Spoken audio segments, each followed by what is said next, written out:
नमस्कार। आकाशवाणी से प्रस्तुत है समाचार संध्या।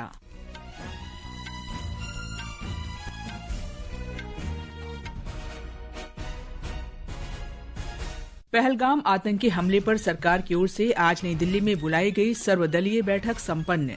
विपक्ष ने आतंकवाद के खिलाफ किसी भी कार्रवाई के लिए केंद्र सरकार के प्रति पूरा समर्थन व्यक्त किया।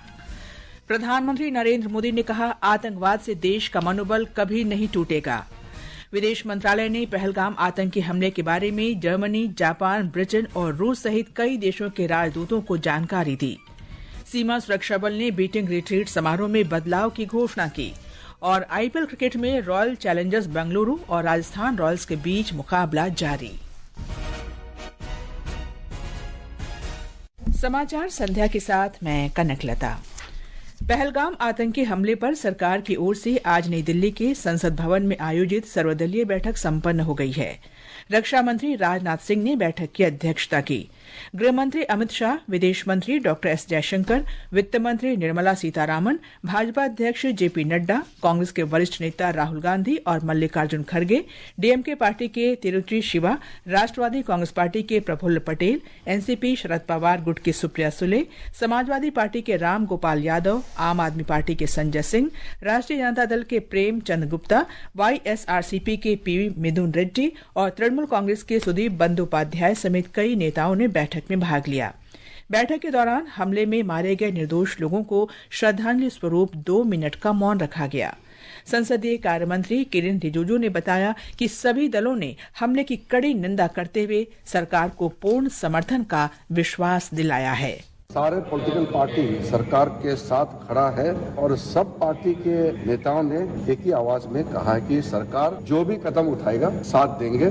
और मैं मानता हूं कि आज के इस महत्वपूर्ण ऑल पार्टी बैठक में जो हमने स्पिरिट अडॉप्ट किया है कि एकजुट होकर के लड़ाई लड़ेंगे आतंकवाद के खिलाफ, वो आगे भी जारी रहेगा। कांग्रेस नेता राहुल गांधी ने बताया कि बैठक में सभी दलों ने किसी भी कार्रवाई के लिए सरकार को पूरा समर्थन दिया है। कांग्रेस अध्यक्ष मल्लिकार्जुन खड़गे ने कहा कि सभी दलों ने आतंकी हमले की निंदा की।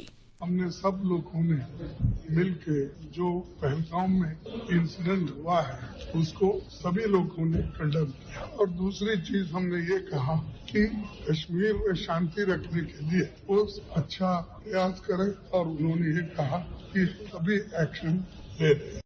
जम्मू कश्मीर के मुख्यमंत्री उमर अब्दुल्ला ने श्रीनगर में सर्वदलीय बैठक की। मुख्यमंत्री ने बताया कि बैठक में पाकिस्तान के खिलाफ केंद्र सरकार के सभी निर्णयों का समर्थन किया गया और हमले की कड़ी निंदा की गई। We, the participants of the all-party meeting of Jammu and Kashmir, deeply shocked and anguished by the recent barbaric attack in Pahalgam, direct assault on the values of Kashmiriyat and the idea of India, which have long been a symbol of unity, peace and harmony in the region. We stand unwavering in our commitment to support all efforts to bring these perpetrators to justice. We also support the steps taken by the Union government. बैठक में सभी राज्यों और केंद्र शासित प्रदेशों की सरकारों से कश्मीरी विद्यार्थियों और नागरिकों की सुरक्षा की अपील की गई। प्रधानमंत्री नरेंद्र मोदी ने कहा है कि भारत हर आतंकवादी और उसे सहायता देने वालों की पहचान करके उनका पता लगाएगा और पहलगाम हमले के दोषियों को दंडित करेगा। उन्होंने कहा कि आतंकवाद को बख्शा नहीं जाएगा और भारत दुनिया के किसी भी कोने से अपराधियों को ढूंढ निकालेगा। ये हमला सिर्फ निहत्थे पर्यटकों पर नहीं हुआ है, देश के दुश्मनों ने भारत की आत्मा पर हमला करने का दुस्साहस किया। मैं बहुत स्पष्ट शब्दों में कहना चाहता हूं, जिन्होंने ये हमला किया है उन आतंकियों को और इस हमले की साजिश रचने वालों को उनकी कल्पना से भी बड़ी सजा मिलेगी, सजा मिलकर के रहेगी। बिहार के मधुबनी जिले में एक जनसभा में प्रधानमंत्री ने भारत के प्रति एकजुटता दिखाने के लिए विश्व और वैश्विक नेताओं को धन्यवाद दिया। इजरायल के प्रधानमंत्री बेन्यामिन नेतन्याहू, जापान के प्रधानमंत्री शिगेरू इशिबा और जॉर्डन के शाह अब्दुल्ला तृतीय ने आज प्रधानमंत्री नरेंद्र मोदी से टेलीफोन पर बातचीत में पहलगाम आतंकी हमले की कड़ी निंदा की। इजरायल के प्रधानमंत्री ने भारत के साथ एकजुटता व्यक्त की। जापान के प्रधानमंत्री ने कहा कि आतंकवाद को किसी भी तरह सही नहीं ठहराया जा सकता। जॉर्डन के शाह ने कहा कि आतंकवाद के हर रूप का विरोध होना चाहिए और इसे किसी भी तरह सही नहीं ठहराया जा सकता। प्रधानमंत्री मोदी ने सभी की एकजुटता के संदेश पर धन्यवाद दिया। हमारे संवाददाता ने बताया है कि सरकार ने आज पाकिस्तान के खिलाफ कई कड़े कदम उठाए हैं। भारत ने अपना संदेश स्पष्ट कर दिया है कि आतंकवाद को किसी भी कीमत पर बर्दाश्त नहीं किया जाएगा और न ही आतंकी कृत्यों को बख्शा जाएगा। गृह मंत्री अमित शाह और विदेश मंत्री डॉक्टर एस जयशंकर ने आज राष्ट्रपति द्रौपदी मुर्मू से मुलाकात कर उन्हें इस आतंकी हमले की जानकारी दी। भारत ने अन्य देशों को इस आतंकी हमले के बारे में सूचित करने के लिए एक व्यापक कूटनीतिक अभियान भी शुरू किया है। विदेश मंत्रालय ने आज दिल्ली के साउथ ब्लॉक में इस मुद्दे पर चुनिंदा देशों के राजदूतों को जानकारी दी। जिन देशों को जानकारी दी गई उनमें जर्मनी, जापान, पोलैंड, यूके और रूस सहित कई देश शामिल थे। सरकार ने पहलगाम आतंकी हमले के मद्देनजर पाकिस्तानी नागरिकों के लिए वीजा सेवाओं को तत्काल प्रभाव से निलंबित कर दिया है। इस बीच दिल्ली पुलिस ने राष्ट्रीय राजधानी में पाकिस्तान उच्चायोग के बाहर लगाए गए बैरिकेड हटा दिए। सुपर्णा सैकिया, आकाशवाणी समाचार, दिल्ली। भारत ने अटारी सीमा बंद करने का निर्णय लिया है। हमारे संवाददाता ने बताया है कि पंजाब में अमृतसर के अटारी, फिरोजपुर के हुसैनीवाला और फाजिलका के सड़की रिट्रीट समारोह में कमी करने का निर्णय लिया गया है। सीमा सुरक्षा बल ने आज पंजाब में इन तीनों स्थानों पर आयोजित होने वाले बीटिंग द रिट्रीट समारोह के दौरान भारत की तरफ के गेट नहीं खोलने का निर्णय लिया। साथ ही सूर्यास्त के समय भारतीय ध्वज को नीचे उतारने के बाद भारतीय गार्ड कमांडर द्वारा पाकिस्तान रेंजर्स के अपने समकक्ष से अब से हाथ नहीं मिलाया जाएगा। इस बीच रिट्रीट समारोह का हिस्सा बनने के लिए आज अटारी वाघा सिंह चेक पोस्ट पर आए पर्यटकों ने हमले पर दुख व्यक्त करते हुए इसके लिए जिम्मेदार लोगों के खिलाफ कड़ी कार्रवाई की मांग की। 28 पाकिस्तानी नागरिक आज अटारी के रास्ते भारत से पाकिस्तान चले गए हैं और 105 भारतीय भी वापस आए हैं। राजेश बाली, आकाशवाणी समाचार, जालंधर। जम्मू कश्मीर पुलिस ने पहलगाम आतंकी हमले में शामिल लश्कर ए तैयबा के 3 आतंकवादियों के बारे में सूचना देने पर कुल 60 लाख रुपए का इनाम घोषित किया है। 2 आतंकियों हाशिम मूसा उर्फ सुलेमान और अली भाई उर्फ तुल्फा भाई की पहचान पाकिस्तानी नागरिक के रूप में हुई है। तीसरा आतंकी अनंतनाग जिले का आदिल हुसैन ठोकर है। सूचना देने वालों की पहचान गोपनीय रखी जाएगी। राष्ट्रीय अन्वेषण अभिकरण पहलगाम आतंकी हमले की जांच शुरू कर चुका है। सेना प्रमुख जनरल उपेंद्र द्विवेदी कल जम्मू कश्मीर का दौरा करेंगे। सूत्रों ने बताया है कि सेना प्रमुख क्षेत्र में सुरक्षा स्थिति की समीक्षा करेंगे। सैन्य शीर्ष कमांडर घाटी और नियंत्रण रेखा के पास आतंकरोधी उपायों के बारे में भी सेना प्रमुख को अवगत कराएंगे। अरुणाचल प्रदेश के कॉर्पोरल तागे हेलियांग का पार्थिव शरीर आज सुबह निचले सुबनसिरी जिले में उनके गृहनगर 0 पहुंचा। तागे की 22 अप्रैल को पहलगाम आतंकी हमले में मृत्यु हो गई थी। राज्य के मुख्यमंत्री पेमा खांडू ने शोक संतप्त परिवार के एक सदस्य को सरकारी नौकरी, 50 लाख रुपए और उनके पैतृक गांव में स्मारक बनाने की घोषणा की। उनका कल सुबह पूरे सैन्य सम्मान के साथ अंतिम संस्कार किया जाएगा। ओडिशा के मुख्यमंत्री मोहन चरण मांझी ने पहलगाम आतंकी हमले में मारे गए प्रशांत सतपथी के परिवार को 20 लाख रुपए की आर्थिक सहायता, पत्नी को नौकरी और उनके 9 वर्षीय बेटे को मुफ्त शिक्षा देने की घोषणा की है। श्री मांझी ने हमले की कड़ी निंदा की। प्रशांत का अंतिम संस्कार आज उनके गांव में हजारों लोगों की उपस्थिति में किया गया। उधर गुजरात के संवेदनशील क्षेत्रों, विशेष रूप से सीमावर्ती और तटीय क्षेत्रों में सुरक्षा बढ़ा दी गई है। कच्छ जिले के रापड़ और खादर इलाके में अंतर्राष्ट्रीय सीमा के पास 24 घंटे पुलिस गश्त लगाई गई है। सीमा क्षेत्र के आसपास वाहनों की कड़ी सुरक्षा जांच की जा रही है। सौराष्ट्र के राजकोट रेंज में सुरक्षा व्यवस्था कड़ी कर दी गई है। ये समाचार आकाशवाणी से प्रसारित किए जा रहे हैं। ताज़ा समाचार जानने के लिए आप हमारे social media handle @AIR News Hindi को फॉलो कर सकते हैं।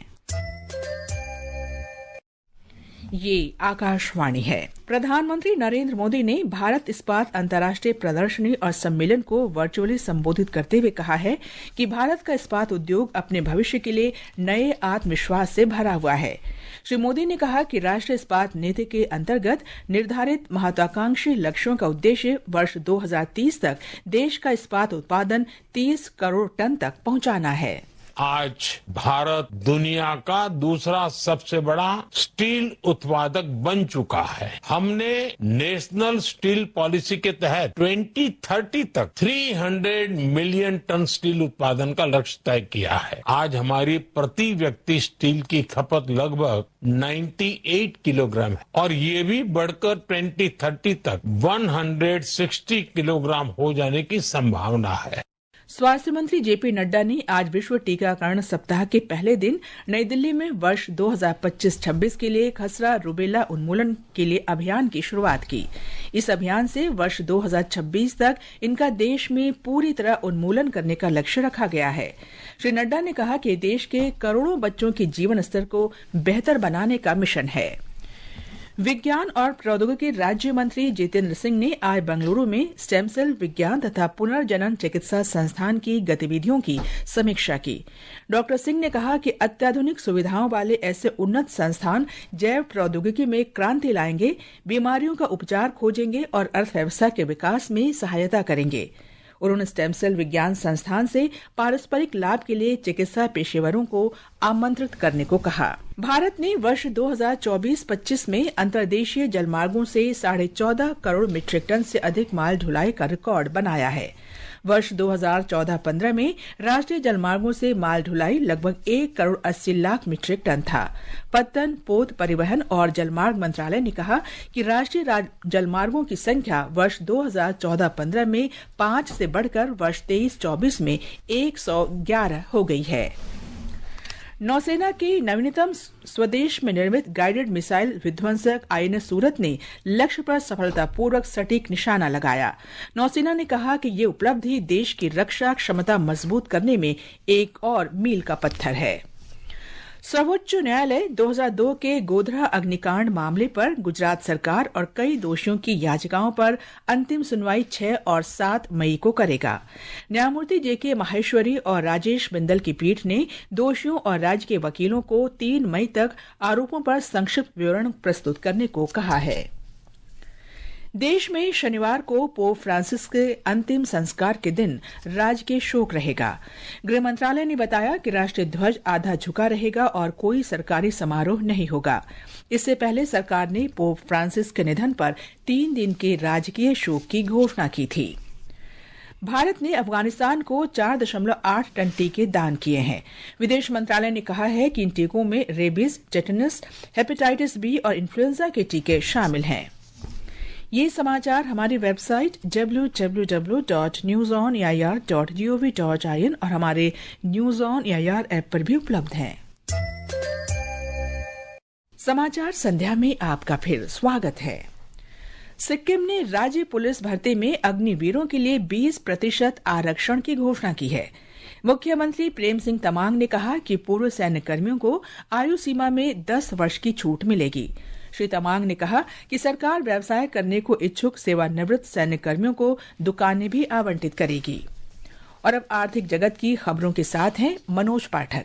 बॉम्बे स्टॉक एक्सचेंज का सेंसेक्स कारोबार के अंत में 79,801 पर बंद हुआ। उधर नेशनल स्टॉक एक्सचेंज का निफ्टी 50 24,247 दर्ज हुआ। अंतर बैंकिंग विदेशी मुद्रा बाजार में $1 की तुलना में रुपया 16 पैसे मजबूत होकर 85 रुपए 26 पैसे पर बंद हुआ और अंतर्राष्ट्रीय बाजारों में ब्रेंट कच्चे तेल की कीमत बढ़कर $66.83 प्रति बैरल के आसपास चल रही थी। आईपीएल क्रिकेट में आज बेंगलुरु में राजस्थान रॉयल्स का मुकाबला रॉयल चैलेंजर्स बेंगलुरु से हो रहा है। ताजा समाचार मिलने तक बेंगलुरु ने 17वें ओवर में 3 विकेट पर 162 रन बना लिए हैं। इससे पहले राजस्थान रॉयल्स ने टॉस जीतकर गेंदबाजी करने का फैसला किया। अंक तालिका में बेंगलुरु तीसरे और राजस्थान 8वें नंबर पर है। प्रतियोगिता में कल चेन्नई में सनराइजर्स हैदराबाद का सामना चेन्नई सुपर किंग्स से होगा। ये मैच शाम 7:30 बजे से खेला जाएगा। अंत में मुख्य समाचार एक बार फिर। पहलगाम आतंकी हमले पर सरकार की ओर से आज नई दिल्ली में बुलाई गई सर्वदलीय बैठक संपन्न। विपक्ष ने आतंकवाद के खिलाफ किसी भी कार्रवाई के लिए केंद्र सरकार के प्रति पूरा समर्थन व्यक्त किया। प्रधानमंत्री नरेंद्र मोदी ने कहा, आतंकवाद से देश का मनोबल कभी नहीं टूटेगा। विदेश मंत्रालय ने पहलगाम आतंकी हमले के बारे में जर्मनी, जापान, ब्रिटेन और रूस सहित कई देशों के राजदूतों को जानकारी दी। सीमा सुरक्षा बल ने अटारी सीमा पर बीटिंग रिट्रीट समारोह के स्तर में कमी की। भारत की तरफ से गेट नहीं खोला जाएगा और न ही पाकिस्तानी सैनिकों के साथ हाथ मिलाया जाएगा। और आईपीएल क्रिकेट में रॉयल चैलेंजर्स बेंगलुरु तथा राजस्थान रॉयल्स के बीच मुकाबला जारी। इसके साथ ही समाचार संध्या का ये अंक समाप्त हुआ। नमस्कार।